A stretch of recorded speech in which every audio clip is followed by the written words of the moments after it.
Bismillahirrahmanirrahim. Assalamualaikum warahmatullahi wabarakatuh. Perkenalkan, kami dari Program Studi Pendidikan Matematika Fakultas Keguruan dan Ilmu Pendidikan Universitas Muhammadiyah Surakarta. Judul karya kami adalah Pengembangan Media Pembelajaran Baru Start berbasis Telegram Bot. Untuk software yang kami gunakan yaitu aplikasi Telegram. Baiklah, perkenalkan, nama saya Ade Setiawan dan rekan saya Safira Fitrianingrum serta Wican Nur Aslami. Pada kesempatan kali ini kami akan mempresentasikan bagaimana cara menggunakan media pembelajaran Baru Start kami. Langkah pertama untuk menggunakan media pembelajaran Baru Start yaitu buka aplikasi Telegram, kemudian cari @ad99setia_bot, kemudian klik Start. Setelah kita klik Start, akan muncul beberapa informasi terkait dengan media pembelajaran Baru Start. Karena durasi video yang sangat terbatas, maka kami akan menjelaskan beberapa menu yang terdapat di media pembelajaran Baru Start ini. Di video ini kami hanya menjelaskan bagaimana cara menggunakan media pembelajaran Baru Start ini. Baiklah, langsung saja saya akan menjelaskan storyboard media pembelajaran Baru Start. Yang pertama yaitu ada splash screen, kemudian ada halaman awal, kemudian ada menu utama, kemudian ada menu KI dan KD, kemudian ada menu materi, kemudian ada menu contoh soal, kemudian ada menu latihan soal, kemudian ada menu rumus bangun ruang sisi datar, dan yang terakhir ada menu kreator media pembelajaran. Berikut adalah tampilan dari menu-menu yang sudah saya sebutkan tadi. Kemudian langsung saja kita menuju ke menu pertama yaitu menu KI dan KD. Sudah jelas dari namanya, menu ini terdiri dari kompetensi inti dan kompetensi dasar dari materi media pembelajaran Baru Start. Pada submateri ini, ada beberapa bangun ruang yang akan dijelaskan, yaitu yang pertama ada kubus, yang kedua ada balok, yang ketiga ada prisma, dan yang keempat ada limas. Masing-masing bangun ruang ini memiliki submenu sebagai berikut. Yang pertama ada pengertiannya, yang kedua ada bagian-bagian, yang ketiga ada sifat bangun ruang tersebut, yang keempat ada jaring-jaring, dan yang kelima ada rumus. Dan setiap submenu ini selalu disertai dengan video penjelasan di mana siswa dapat dengan mudah melihat video tersebut sehingga siswa akan lebih mudah memahami materi pada bangun ruang ini. Sebagai contoh, kita masuk ke pengertian kubus. Ketika kita mengklik pengertian kubus, maka akan disajikan pengertian kubus seperti ini. Kemudian tidak lupa juga ada video penjelasannya. Ketika kita mengklik tombol video penjelasan pengertian kubus, maka akan muncul seperti ini. Nanti di sini akan ditampilkan video penjelasannya. Begitu juga dengan submenu bagian-bagian kubus, sifat-sifat bangun kubus, jaring-jaring kubus maupun rumus juga disertai dengan video penjelasannya. Sedikit yang berbeda pada bagian rumus, karena selain disertai dengan video penjelasan, di bagian rumus ini juga disediakan fasilitas untuk dapat menghitung cepat, yaitu menghitung panjang diagonal ruang kubus dan luas bidang diagonalnya. Caranya adalah sebagai berikut, kita klik rumus pada kubus, kemudian kita mengcopy hashtag ini, untuk dipastikan di sini. Kemudian tinggal mengganti angka ini sesuai dengan apa yang kita inginkan. Misalnya 16 ini kita ganti dengan panjangnya 20. Setelah kita kirim, maka kita akan langsung mendapatkan hasil bahwa panjang diagonal ruang kubus tersebut adalah 34,6410 sekian. Dan luas bidang diagonal kubus tersebut adalah 565,68 sekian. 2. Balok. Kita klik. Nah, di dalam materi balok terdapat submenu apa saja? Ada pengertian balok, ada bagian-bagian balok, ada sifat bangun balok, jaring-jaring balok, dan rumus balok. Untuk penjelasan secara mendetailnya, pada setiap submenu sama seperti dengan penjelasan pada bangun ruang sebelumnya. Contohnya, kita ingin mempelajari bagian-bagian balok. Kita klik. Nah, lalu akan muncul tampilan seperti ini. Nah, untuk penjelasan lebih lanjutnya pada bagian-bagian balok, nah, kita klik videonya. Nah, akan tampil seperti itu. Nah, untuk rumus terdapat perhitungan otomatis. Kita klik rumus pada balok. Untuk perhitungan otomatisnya, kita copy pastekan hashtagnya. Lalu kita kirim dengan panjang, lebar, dan tinggi sekian, maka diperoleh hasil seperti ini. Begitu juga dengan prisma. Pada prisma juga terdapat submenu seperti pada kubus. Hanya saja yang membedakan adalah pada rumus prisma, di sini disajikan 3 buah rumus, yaitu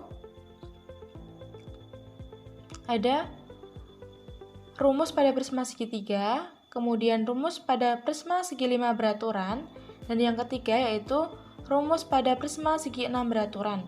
Cara penggunaannya sama seperti pada mencari hasil pada kubus, yaitu dengan cara mengcopy hashtagnya. Kita mencoba untuk mempraktekkan rumus pada prisma segi 5 beraturan. Nah, di sini kita tinggal mengcopy hashtag ini, kemudian kita pastekan di sini, dan kita mengganti angkanya sesuai apa yang kita inginkan. Misal, panjang sisi A 10, kemudian panjang sisi B,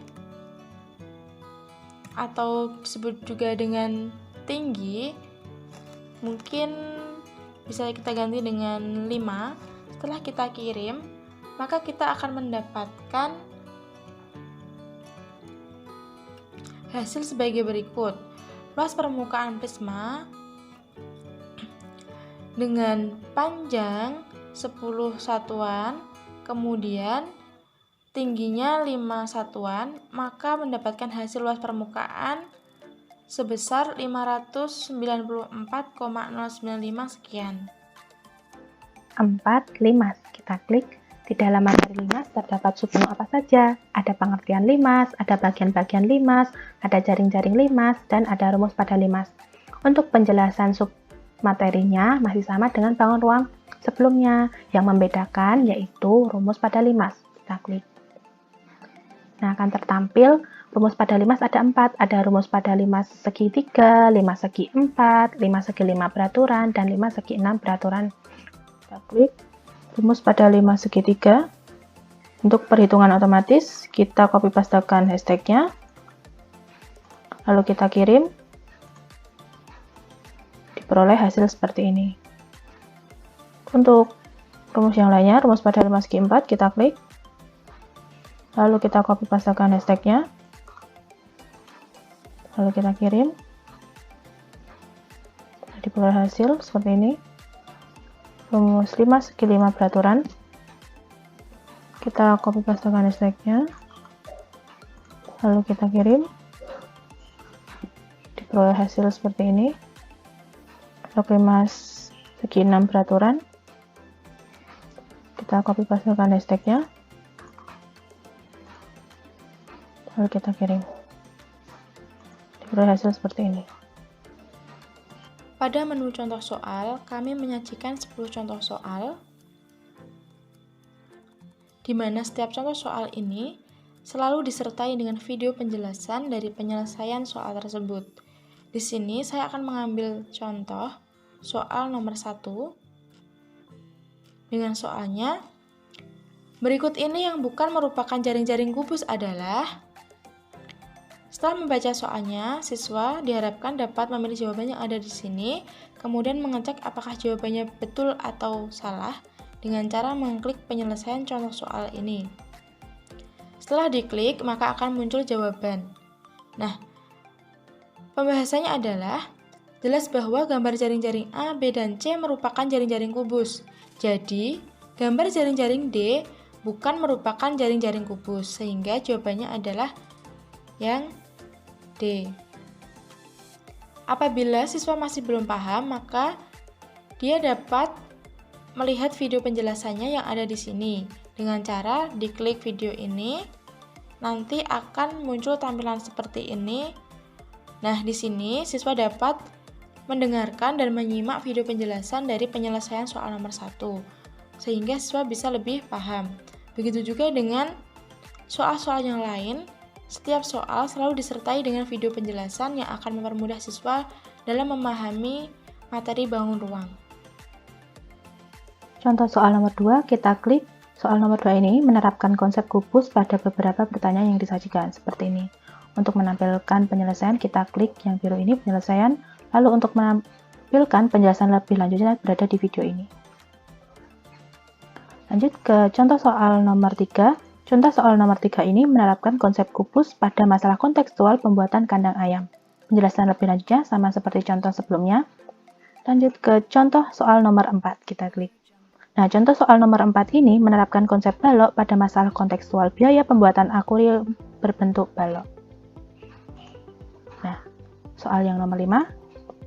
Soal nomor 5 ini menerapkan konsep balok untuk menentukan biaya pengecatan kontainer berkarat yang berbentuk balok. Penjelasan lebih lanjutnya seperti dengan penjelasan sebelumnya. Contoh soal nomor 6. Kita klik contoh soal nomor 6. Ini. Nah, contoh soal nomor 6 ini menerapkan konsep bangun ruang prisma dalam masalah kontekstual yaitu atap rumah dan diminta mencari volume atap rumah tersebut. Nah, disajikan soal dengan ilustrasi gambar. Untuk penyelesaiannya, kita klik ini, penyelesaian ini untuk ditampilkan penyelesaiannya. Dan untuk video penjelasannya tentang penyelesaian ini berada akan tertampil seperti ini. Nah, lanjut ke contoh soal nomor 7. Contoh soal nomor 7 ini menentukan volume prisma yang baru dengan menggunakan volume prisma yang sudah diketahui dan tinggi prisma yang baru. Sama seperti contoh soal sebelumnya, untuk menampilkan penyelesaiannya kita klik yang biru ini. Dan untuk penjelasan tentang penyelesaiannya ini kita klik pada video ini.